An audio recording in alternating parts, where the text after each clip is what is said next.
जम्मू कश्मीर में किन लोगों को प्रॉपर्टी टैक्स नहीं देना होगा और किन लोगों को जायदाद का टैक्स देना पड़ेगा, इस पर हम बात करेंगे। और साथ ही साथ कौन से लोग इस टैक्स की वसूलियाबी वाले सर्कुलर के खिलाफ आवाज़ उठा रहे हैं और कौन से लोग जम्मू बंद रखने का इंतबा दे रहे हैं। इसके अलावा आपके पास कितनी प्रॉपर्टी है और उस पर कितना टैक्स सरकार को देना होगा, इस पर मुख्तसरन हम बात करेंगे।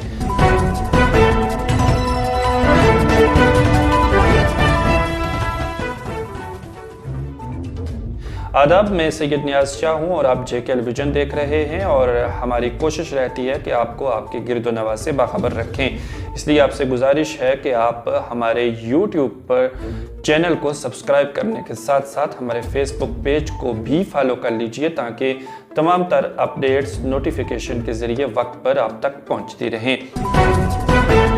बात कर रहे हैं हम प्रॉपर्टी टैक्स के हवाले से। Mehbooba Mufti peoples democratic party की रहनुमा इस वक्त जम्मू कश्मीर में, उन्होंने साफ तौर पर प्रॉपर्टी टैक्स के खिलाफ आवाज़ बुलंद करते हुए कहा है कि सरकार ने 370 की मनसूखी इसीलिए की थी कि वो जम्मू कश्मीर को ख़त्म करना चाहते हैं और जम्मू कश्मीर के लोगों पर तरह तरह के मुज़ालिम ढाए जा रहे हैं। साथ ही NC नेशनल कॉन्फ्रेंस के तर्जमान की जानिब से भी टैक्स की वसूलियाबी वाले सर्कुलर को आवाम के खिलाफ बताया गया है और इस सर्कुलर को वापस लेने की बात की गई है। जम्मू कश्मीर में कांग्रेस इकाई की जानिब से भी इस जायदाद टैक्स को वापस लिए जाने का मुतालबा किया गया है। वही दीगर कई तंजीमों की जानिब से भी जम्मू कश्मीर में टैक्स के नफाज के खिलाफ आवाज़ उठाई गई है, लेकिन सरकार की जानिब से जो टैक्स लिया जाएगा उस पर सरकार क्या कहती है, ये देखने वाली बात है।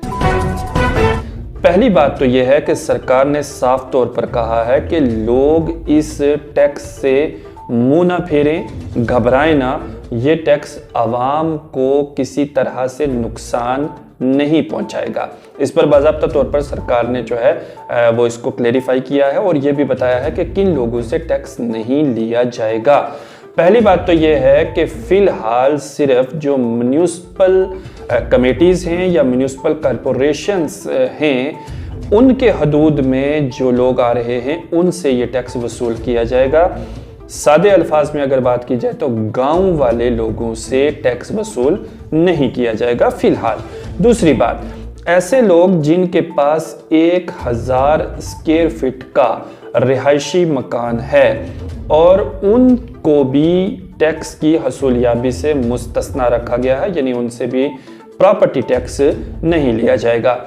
अगर किसी शख्स के पास 100 स्क्वायर फीट की दुकान है, अपनी ज़ाती दुकान है, उससे भी टैक्स नहीं लिया जाएगा। इसके अलावा जम्मू कश्मीर में जितने भी मंदिर, गुरुद्वारे, मसाजिद, ज़ियारात, कब्रिस्तान और शमशान घाट के साथ साथ सरकारी इमारत हैं, उन सभी को इस प्रॉपर्टी टैक्स से मुस्तस्ना रखा गया है।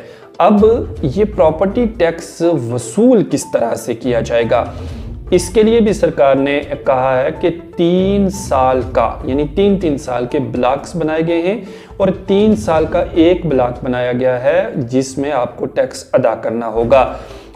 जो पहला ब्लॉक है वो 1 अप्रैल से शुरू हो रहा है, 1 अप्रैल 2023 से जो 31 मार्च 2026 को इख्तिताम पजीर हो जाएगा। यानी 3 साल का एक टाइम पीरियड, एक बॉन्ड रखा गया है। उन 3 साल के अंदर जो मकानात बनेंगे उनको उनका टैक्स देना होगा, लेकिन इन 3 साल के ब्लॉक्स में अगर आपका मकान तीसरे साल में जाकर कंप्लीट होता है तो उसी रोज़ से टैक्स काउंट नहीं किया जाएगा, बल्कि उस ब्लॉक के शुरुआती दिन से आपको टैक्स पे करना होगा एनुअली तौर पर। दूसरी जानिब इस वक्त जो फैसला आया है उसमें 5% जो रिहायशी मकानात हैं या रिहायशी प्रॉपर्टी हैं उन पर टैक्स लगाया जाएगा और 6% जो गैर रिहायशी, जिनको कमर्शियल प्रॉपर्टी कहा जाता है, उन पर ये टैक्स आयद किया जाएगा। लेकिन जो इक्तसादी माहिरीन हैं उनका ये कहना है कि अगर जम्मू कश्मीर यूनियन टेरिटरी की बात करें तो यहाँ पर जो ज़मीन की वैल्यू है या उसके रेट्स हैं वो काफ़ी हाई हैं और जो टैक्स लिया जाएगा वो ज़मीन के रेट के हिसाब से लिया जाएगा और उसमें लोगों को यहाँ पर टैक्स ज़्यादा देना पड़ेगा।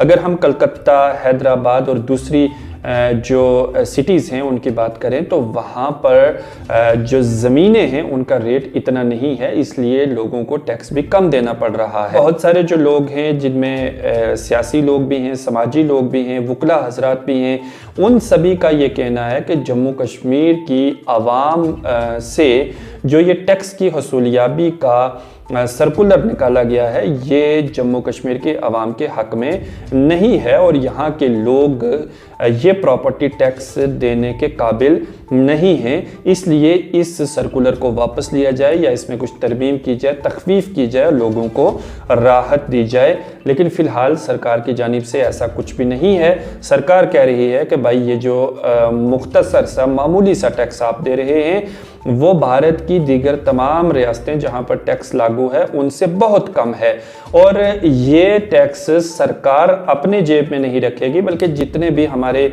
बल्दियाती इदारे हैं उनको मजबूत किया जाएगा। आपकी सड़कें बनाई जाएंगी, हॉस्पिटल्स बनाए जाएंगे, स्टेडियम हैं, पार्क हैं, नालियां हैं, ड्रेनेज सिस्टम है, उस तमाम को बेहतर किया जाएगा और जम्मू कश्मीर के हालात आपके टैक्स से बेहतर बनेंगे। सरकार का ये मौक़िफ़ है। अब 1 अप्रैल से जम्मू कश्मीर में ये प्रॉपर्टी टैक्स लागू हो जाएगा, लेकिन एक बार फिर आपको बता दें कि 1000 स्क्वायर फीट में जिसका मकान बना है या 100 स्क्वायर फीट में जिस शख्स की दुकान है वो टैक्स से मुस्तस्ना है और इसके अलावा तमाम इबादतगाहें और जो सरकारी बिल्डिंग्स वगैरह हैं उनको भी टैक्स से मुस्तस्ना रखा गया है। तो एक जानिब अवाम का ये कहना है या फिर यूं कहिए कि सियासी लोगों का भी ये कहना है कि भाई ये टैक्स जो है वो अवाम की कमर तोड़ देगा, अवाम के हक में ये बेहतर नहीं है। लेकिन दूसरी जानिब सरकार कह रही है कि भाई हम आपसे मामूली सा टैक्स हासिल करेंगे और इस टैक्स को आपकी फलाह और बहबूद में लगाएंगे जिससे आपकी इलाके की तरक्की होगी और लोगों का लाइफस्टाइल बेहतर बनेगा, उन्हें बेहतर सहूलियात मिलेंगी जिनसे उनको आने वाले वक्त में काफ़ी फ़ायदा पहुंचेगा।